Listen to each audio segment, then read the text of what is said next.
Good morning, students.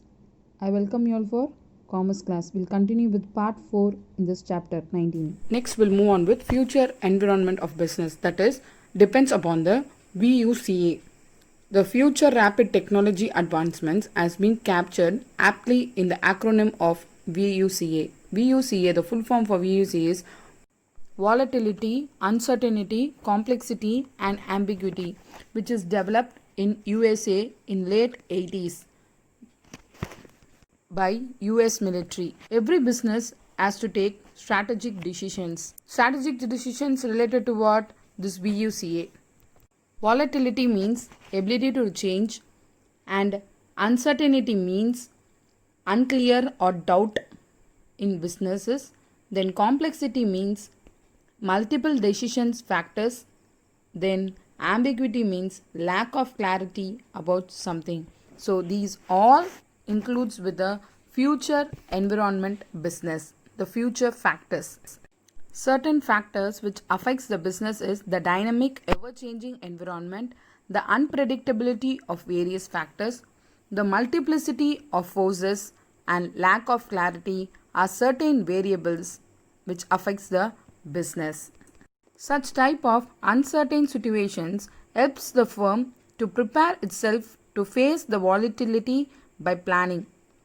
The presence of complex variables, which is an impact in the business, should be understood, and also certain measures can be taken for solving the issues in the business. In an VUCA environment, a firm has to be forward looking, anticipating the change. Adaptability will remain essential with the success of any business because of uncertain environment. Next, we'll move on with corporate governance. Corporate governance means the corporate company particularly, will be controlled and governed by the government. So that is what we are going to see in detail.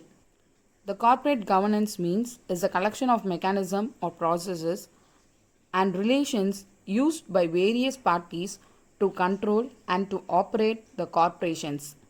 So the corporate governance is a set of rules and policies which governs a company. It provides a framework for managing a company and achieving its objectives. So what the company has to do? They have to abide by the guidelines for the internal control, performance measurement, and corporate disclosure given by the government. So corporate governance lays down the rules and responsibilities of the stakeholders of a company, primarily the shareholders, the directors, and the management. The stakeholders including employees, customers, suppliers, and financiaries. Stakeholder means a party or a person who is interested in a company and its activities. Corporate governance is based on 4 fundamental pillars of fairness, transparency, accountability, and responsibility. In India, the Kumaramangalam Birla Committee 2000, Narayana Murthy Committee 2003, Adi Godrej Committee 2008, and presently Uday Kotak Committee were constituted to give a comprehensive framework for corporate governance. The present corporate governance norms included in the Companies Act 2013. SEBI listing regulations and clause 49 of the listing agreement are the outcome of discussions by these committees.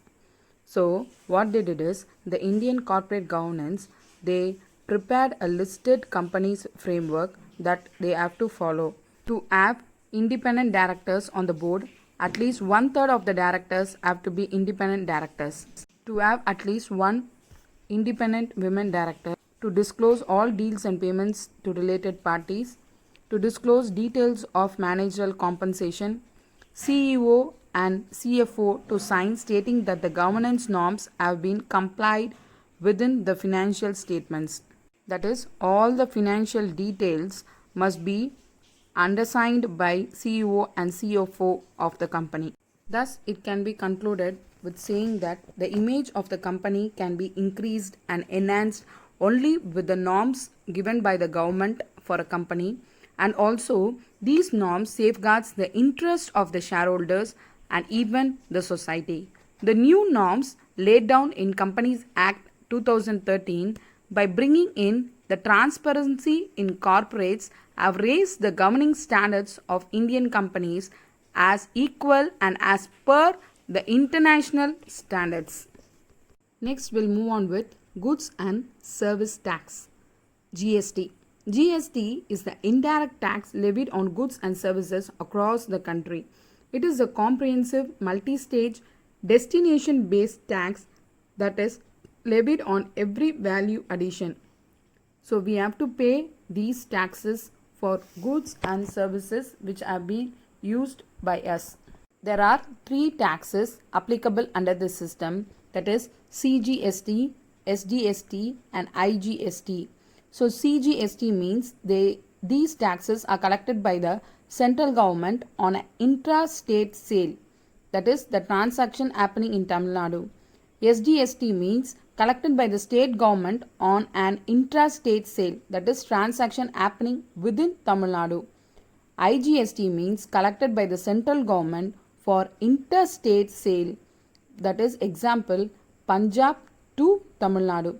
So the Goods and Service Tax Council, what they did is, it is a constitutional body for making recommendations to the union and state government on issues related to goods and service taxes. So the GST Council is chaired by the Union Finance Minister and other members are the Union State Ministers of Revenue or Finance and ministers in charge of finance or taxation of all the states. So the Goods and Service Tax Council, what they did is they made recommendations to the union and the states on for the taxes, cesses and surcharges levied by the union, the states and the local bodies which may be added in the goods and services tax. Next one is the goods and services that may be subject to or exempted from the goods and service tax was made known. Then the model of goods and service tax, laws, principles of levy, apportionment of goods and service tax levied on supplies in the course of interstate trade or commerce under Article 269A. Such principles was followed to govern the place of supply. The threshold. Threshold means the strip of wood, that is the door frame, that was limited of turnover below which goods and services may be exempted from these goods and services tax. So the rates including floor rates with bands of goods and service tax was included, and also of any special rate or rates for a specified period to raise additional resources during any natural calamity or disaster. Special provisions of the taxes is given to with the respect of the states like Arunachal Pradesh, Assam, Jammu and Kashmir, Manipur, Meghalaya, Mizoram, Nagaland, Sikkim, Tripura, Himachal Pradesh and Uttarakhand, and also the other matters relating to the goods and service tax as the council may decide. Council means the central council or state council. We'll see about the purpose of the Tata Group of companies. The Tata Group of companies are committed for improving the quality of life on the communities we serve. We do this by striving for leadership and global competitiveness in the business sectors in which we operate. Our practice of returning to society what we earn evokes trust among consumers, employees, shareholders and the community.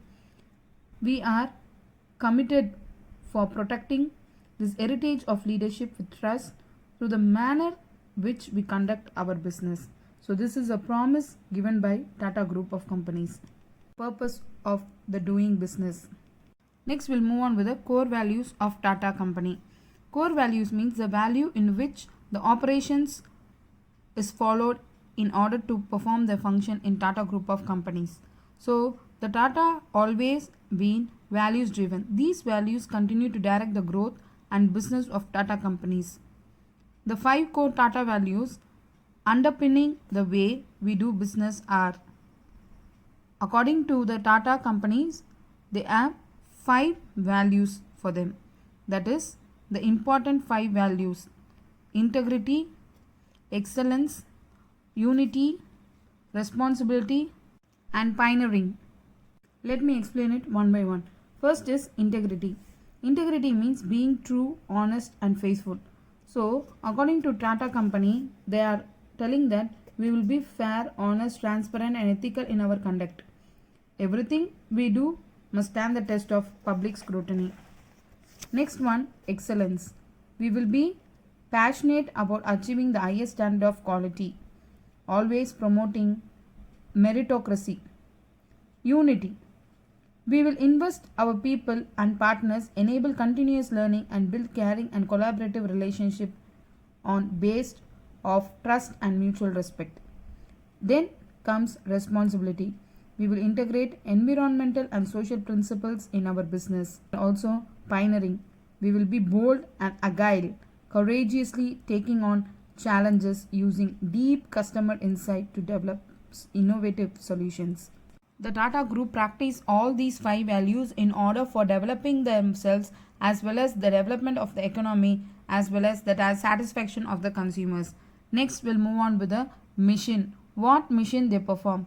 That is, the main motive is to improve the quality of life of the communities, serve globally through long-term stakeholder value creation based on leadership with utmost trust and belief. With this, we complete this chapter, students. I think so you all have understood clearly. Thank you. We'll meet the next day.